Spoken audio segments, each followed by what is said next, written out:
శుక్లాంబరధరం విష్ణుం శశివర్ణం చతుర్భుజం ప్రసన్నవదనం ఛాయేత్ సర్వవిఘ్నోపశాంతయే.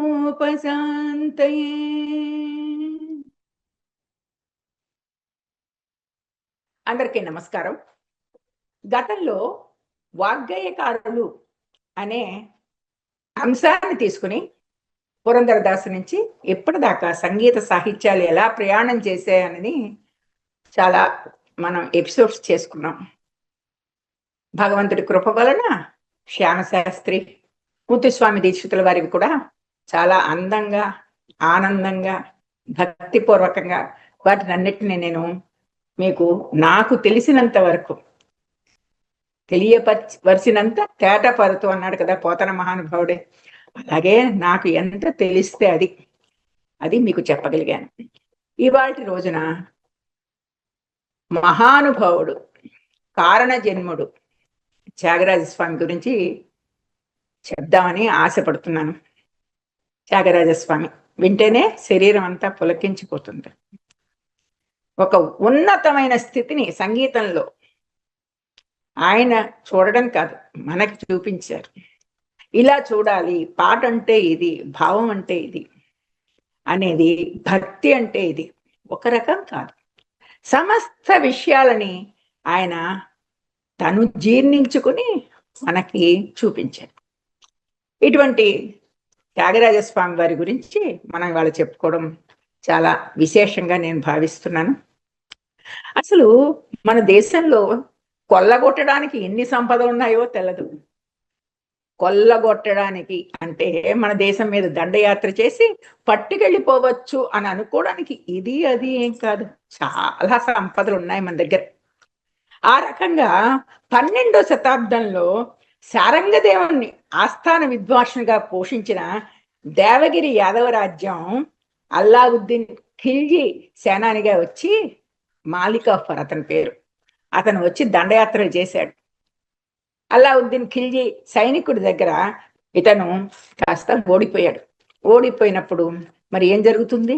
సమస్త సంపదల్ని కొల్లగొట్టుకుపోతారు, పుస్తకాలు కొల్లగొట్టుకుపోతారు, ధనాన్ని కొల్లగొట్టుకుపోతారు. తర్వాత తరాల వాళ్ళకి ఏమీ ఉంచకూడదు అని ఒక ఉద్దేశం.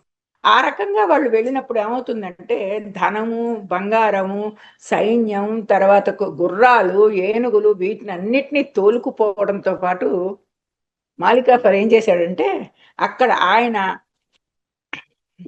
ఈ అల్లావుద్దీన్ ఖిల్జీకి ఇష్టం కదా అని చెప్పేసి విద్వాంసుల్ని, నర్తకుల్ని కూడా బానిసలుగా చేసి ఢిల్లీ తీసుకుని వెళ్ళిపోయాట. వారిలో చాలా ప్రసిద్ధుడైన వాడు గోపాల నాయకుడు. ఇతడు కర్ణాటక విద్వాంసుడు. అల్లావుద్దీన్ కొలువులో పాడగా ఏకసంథాగ్రాహి అయిన అమీర్ ఖుస్రు విన్న వెంటనే పాడగలిగేవాట. అంటే మనం ఎంతసేపు దోపిడీ అనగానే బంగారం అవి ఆలోచిస్తాం ముందర, ఎందుకంటే కానీ ఒక దేశాన్ని కొల్లగొట్టాలి అంటే వాళ్ళ సంస్కృతిని ముందుగా నాశనం చేయాలి, సంగీత సాహిత్యాలని వాళ్ళకి దూరం చేసేయాలి. వాళ్ళు భవిష్యత్తులో ఇంకా నేర్చుకోవడానికి ఉన్న పండితులందరినీ తీసుకొచ్చేస్తే మళ్ళీ మొదలెట్టేసరికి ఒక తరం 2 తరాలు వెళ్ళిపోతాయి కదా. ఈవెన్ బ్రిటిష్ వాళ్ళు కూడా చేసింది అదే. అది కూడా ఏంటంటే సాంస్కృతికంగా దెబ్బ కొట్టడం, మన సంస్కృతిని మనం మర్చిపోయి ఇంకొక సంస్కృతిని మనం ప్రేమించేటట్లు చేయడం, అదే మన సంస్కృతి కన్నా గొప్పది అనే ఒక బానిస తత్వమైన ఆలోచనని కలిగించడం. ఇది ఇక్కడ 12వ శతాబ్దంలో శారంగదేవుని రాజ్యసభలో నుంచి గోపాల నాయకుడిని తీసుకెళ్ళిపోయినప్పుడు అల్లావుద్దీన్ ఖిల్జీ అతన్ని చంపేయలేదు. శిల్పుల్ని అక్కడక్కడ చంపేశారని అవి అంటారు, కానీ ఈ గాయకుడిని చంపలా. కూర్చోపెట్టి నువ్వు పాడు, నీకు వచ్చింది ఏదో అన్నాడు. అయితే పాడారు. అబ్బా ఎంత బాగా పాడాడు అనుకుని చెప్పేసి అక్కడ ఎదుర్కొన్నా ఉన్న తన రాజ్యంలో అల్లావుద్దీన్ ఖిల్జీ రాజ్యంలో ఉన్న అమీర్ ఖుస్రో అనే అతను విన్న వెంటనే దాన్ని మళ్ళీ తను పాడగలిగాట. అంటే ఈ రకంగా ఒక రకంగా ఇది చెప్తే ఒక చోట నుంచి సంగీతం ఇంకో చోట నుంచి ప్రయాణం చేసిందని కూడా చెప్పచ్చు. మనం పాజిటివ్గా చెప్తే అలా చెప్పచ్చు, కొంచెం నెగిటివ్గా చెప్తే ఇలా వచ్చు. మన సంగీత శిరోమణులందరూ కూడా భాషాభేదం, మతభేదం లేకుండా అన్ని చోట్ల గౌరవం పొందారని చెప్పేసి చెప్పుకున్నా కూడా ఇది తప్పు లేదు. భారతీయ సాహిత్యంలో పద కవిత సాహిత్యానికి ఎంతో ప్రాముఖ్యత ఉంది. ఎందుకంటే పద్యం కన్నా పదం ముందర పుట్టింది. పదం అందరికీ అర్థమవుతుంది. అక్షరం లేనిదే పదం రాదు కదా. ప్రతివాడు పుట్టినప్పటి నుంచి కూడా మాట్లాడేది ఏంటి? పదం. అమ్మ, నాన్న, గురువు, ఇలాగా పదాలే కదా మనం మాట్లాడుతాం. ఈ రకమైన పదాలతో అల్లినవి పదం అంటే జానపదం అనండి, ఆసువుగా చెప్పినది. ఇది మనకి ముందర పుట్టిందని చెప్తారు.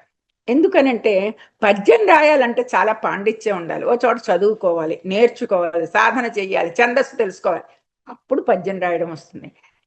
ఏమీ అక్కర్లేకుండా అలాగా పైర్ల వెంట తిరుగుతూ మామిడికాయలు ఎక్కి కోసుకుంటూ ఇది అక్కడ దొరికిన మేకల్ని మేపుకుంటూ లల్లల్లా అని కూని రాగాలే అంటాం వాటిని. కానీ ఆ కూని రాగాలలోనే పదం పుట్టింది. ఆ పదం శాశ్వతత్వాన్ని పొందింది. శాశ్వతత్వాన్ని ఎందుకు పొందుతుంది అంటే అది ఒకరి నోటి నుంచి ఇంకొకరి చెవిని ఆశ్రయిస్తుంది. ఆ చెవి ఆశ్రయించినప్పుడు ఊరికే ఉండదు, ఇంకొకళ్ళు కూడా ఏం చేస్తారు, దాన్ని హమ్మింగ్ అని కానీ లేకపోతే దాన్ని తడువుకుని అలాగే పాడాలని అలాగే అనాలని కానీ ప్రయత్నం చేస్తారు. అందువల్ల పదం ఒక చోట ఎప్పుడూ ఆగదు. పదం అంటే ఇక్కడ గేయం, ఆసువుగా పాడిన ఏదైనా గేయం. జానపదులు కానీ పండితులు కానీ ఎవరు చెప్పినా ఆసువుగా చెప్పినా ఈ పదాన్ని అలాగ వ్యాప్తి చెందుతుంది. అదే పుస్తకంలో రాసిన కవిత్వం వ్యాప్తి చెందాలంటే ఎంత కష్టం చెప్పండి, మీకే అర్థమైపోతుంది రెండింటికి తేడా. ఆ రకంగా పదకవిత్వం ఎప్పుడు కూడా ముందర ఉంది. ఇక్కడే కాదు ప్రపంచ చరిత్రలో ఎక్కడైనా సరే ముందర పదమే పుట్టింది, అంటే గేయమే పుట్టింది. ఆసువుగా పుట్టిన గేయమే వ్యాప్తి చెందింది.